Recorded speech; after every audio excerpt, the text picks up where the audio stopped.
two, three. Hai, apa kabar semuanya? Pada kesempatan kali ini, saya akan membahas tentang lipid dan metabolisme lipid yang disusun oleh saya sendiri, Maria Octavia, dari kelas 1C Aro Lepindo.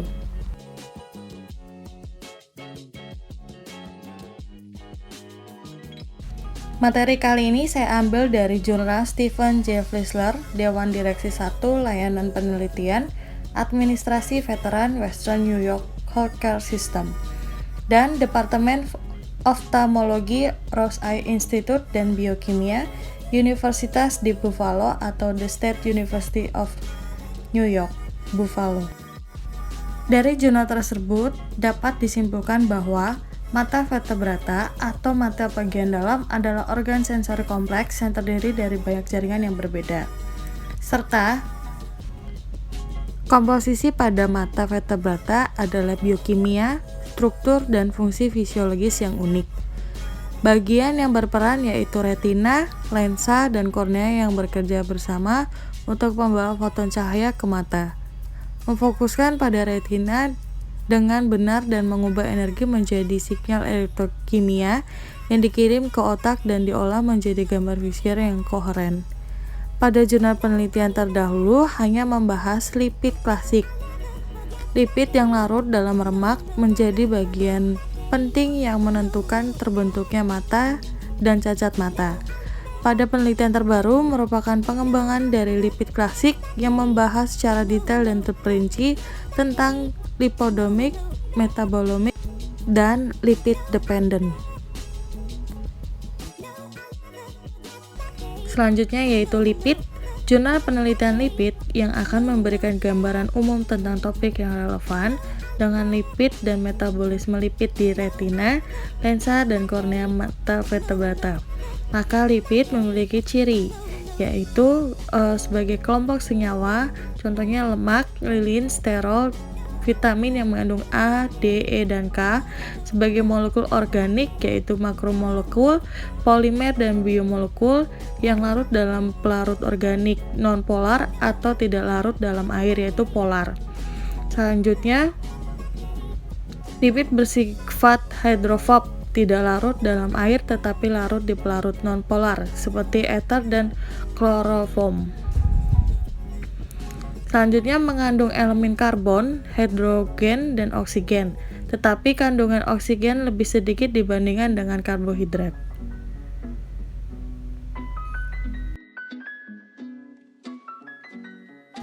Lipid memiliki beberapa fungsi, yaitu sebagai penyimpan dan sumber energi, penyusun membran sel dan membran mitokondria, terutama fosfolipid, protektor mekanis sebagai bantal bagi organ internal, penghantar sinyal antar sel, serta sebagai waterproofing atau kemampuan mengapung.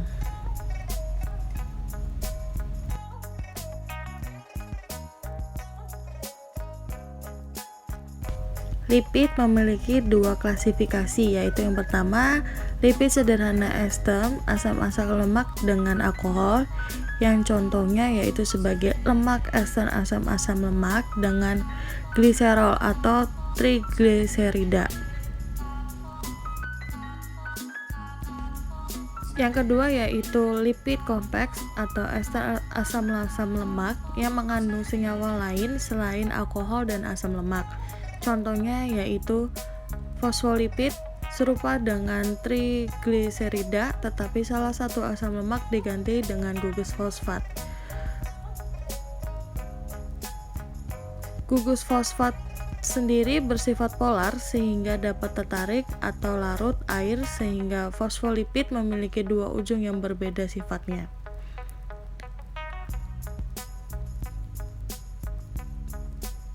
Selanjutnya itu steroid, banyak variasinya, terdiri dari 4 cincin dengan berbagai rantai sampingnya. Contoh dari steroid yang paling penting adalah kolesterol.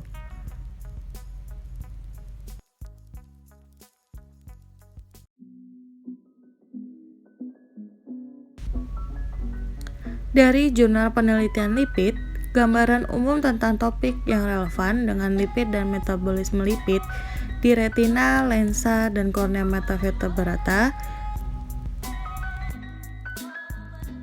Maka yang pertama yaitu pengertian dari retina adalah jaringan neurosensorik kompleks yang terdiri dari setidaknya 6 jenis sel saraf yang diatur ke dalam lapisan sel yang berbeda. Selain glia, misalnya sel Muller dan astrosit.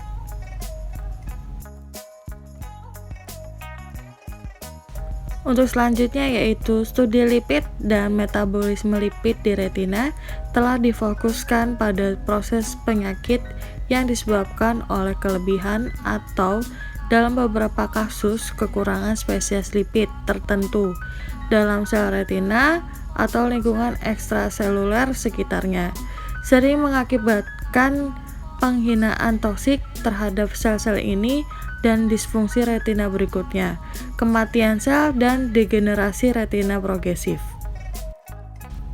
Menurut Dr. Raju Rajala dan rekannya yang melakukan penelitian selama beberapa dekade dengan tinjauan pesinyalan fosfoionsitide 3 kinase atau disebut PI3K. Yang pertama menunjukkan bahwa jalur yang bertanggung jawab pada PI3K diatur oleh cahaya fotoreseptor batang retina. Pekerjaan mereka yang lain telah menyarankan bahwa inaktivasi PI3K menyebabkan kematian sel, sedangkan aktivisasi PI3K meningkatkan kelangsungan hidup sel atau pelindungan saraf.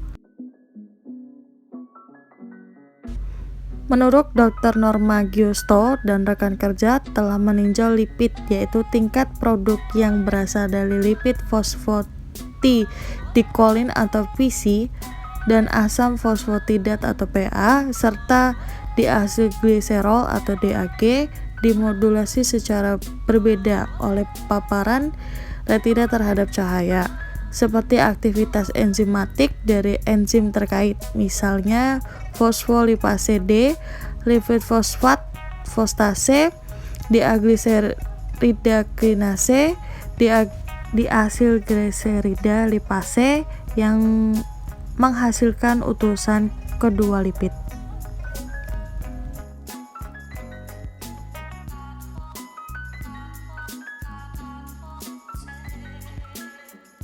Fosfatidilethanolamine atau PE adalah salah satu dari dua kelas gliserofosfolipid dominan baik dari retina vertebrata secara keseluruhan maupun di membran segmen luar batang retina. Meskipun pembentukan awal produk tersebut dimulai di segmen luar fotoreseptor, mereka akhirnya terakumulasi seiring bertambahnya usia di lapisan sel yang berdekatan yang dikenal sebagai epitel pigmen retina atau RPE yang merupakan komponen fluoresen utama lipofusin atau yang disebut juga dengan pigmen usia. Kisah hidup dan mati retina akan berlanjut dengan dua artikel tambahan, yaitu dari Nora Rothstein dan rekan penulis akan meninjau peran sphingolipid secara khusus sphingosine ceramide dan sphingosine 1-fosfade dalam regulasi penghentian pertumbuhan dan diferensiasi seluler dalam retina yang sedang berkembang dan indukasi apoptosis pada retina sedang berkembang dan matang yang berakhir.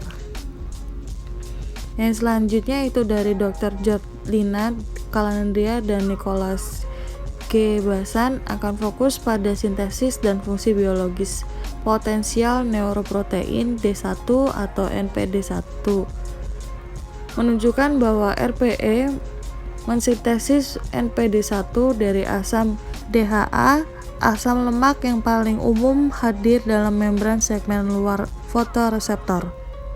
Kemudian, penelitian tersebut dianggap meningkatkan kelangsungan hidup sel fotoreseptor. Serta sel-sel RPE memfagosit ujung-ujung gudang dari segmen luar fotoreseptor dan kemudian menurunkannya dalam lisomsomnya, di mana DHA yang diturunkan dari fotoreseptor tersedia untuk antara lain sintesis NPD1, mekanisme di mana NPD1 memberikan efek biologisnya.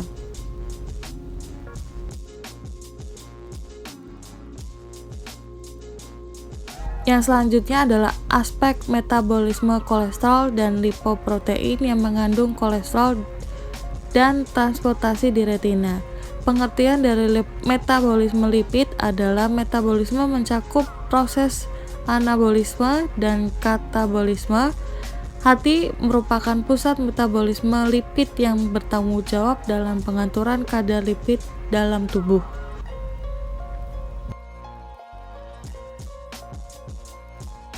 Menurut Christine Curcio dan rekan penulis pembahas dinamika lipoprotein, apolipoprotein B di retina, dalam penemuan normal retina serta dalam pembentukan deposit lipid ekstraseluler yang dikenal sebagai drusen dan basal linear deposit yang merupakan tanda tangan molekul yang terkait dengan ARMD. Berikutnya, menurut Dr. Ignacio Rodriguez dan Ignacio Larayos menyajikan gambaran umum oksidasi kolesterol di retina dengan fokus pada pembentukan dan sifat biologis 7 ketokolesterol oksiterol yang sangat poten dengan penekanan khusus pada potensi keterlibatannya dalam induksi molekul proinflamasi dan dalam etiologi ARMD. Menurut Martin Paul Agbaga dan rekan penulis meninjau kejadian pembentukan dan fungsi fisiologis asam lemak tak jenuh ganda rantai sangat panjang, yaitu VLC PUVA di retina, khususnya akhir 3 PUVA dari seri C28 sampai C39 atau yang sangat diperkaya dalam dan mungkin unik untuk retina dan otak serta sperma. Dan para penulis tersebut memberikan bukti kuat untuk peran LOVL4 yang diduga elongase asam lemak dalam pembentukan asam lemak jenuh C28 dan C30 dan C28 sampai C39 VLC PUVA.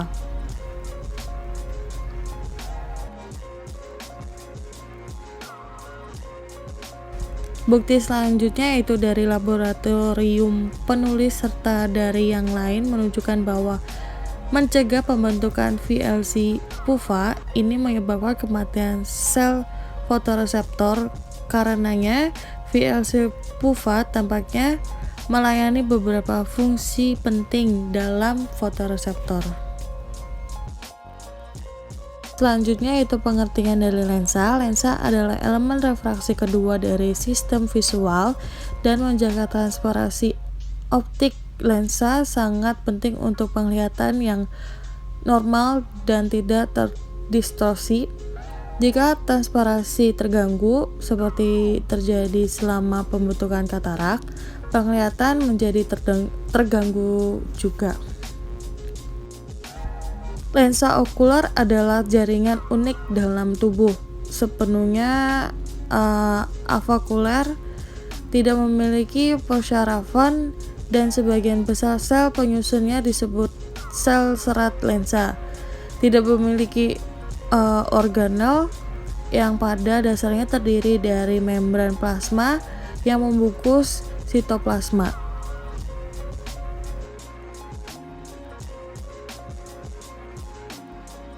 Menurut Dr. Douglas Boardman dan Martha Yapert, meninjau pengetahuan terkini tentang lipid dalam lensa mata, termasuk perubahan komposisi lipid dengan penuaan dan keadaan penyakit, misalnya pembentukan katarak, dan hubungan komposisi lipid dengan struktur dan fungsi sel lensa.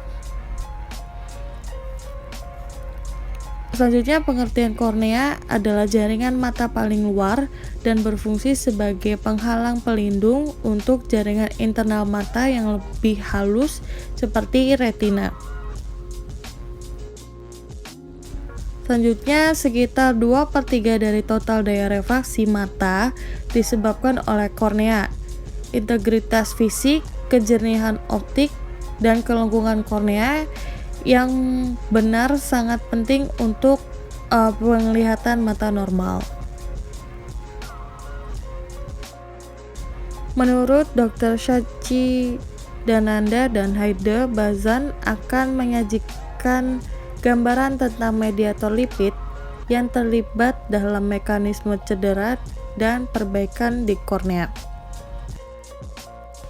Yang pertama termasuk molekul seperti platelet activating factor atau PAF dan berbagai produk, sedangkan yang terakhir mencakup molekul seperti eicosanoid.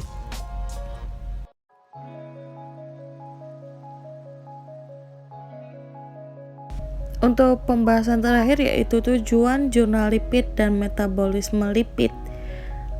Diharapkan seri tinjauan tematik ini akan informatif bagi pembaca dan akan merangsang minat ahli biokimia lipid yang lainnya untuk mempertimbangkan aspek unik serta potensi tumpang tindih dalam jaringan mata versus organ dan jaringan lainnya, misalnya otak, jantung, dan hati, yang secara historis telah menjadi target investigasi yang lebih konvensional yang melibatkan hubungan struktur dan fungsi lipid, metabolisme lipid, dan pesinyalan yang dimediasi oleh lipid. Sekian dari presentasi yang saya bawakan terkait tentang lipid dan metabolisme lipid di mata. Mohon maaf jika ada kekurangan atau kesalahan dalam menulis atau menyebutkan materi yang saya bawakan tadi, dan jika ingin menambahkan atau ingin bertanya seputar lipid dan metabolisme lipid, dapat menuliskan di kolom komentar di bawah ini. Terima kasih.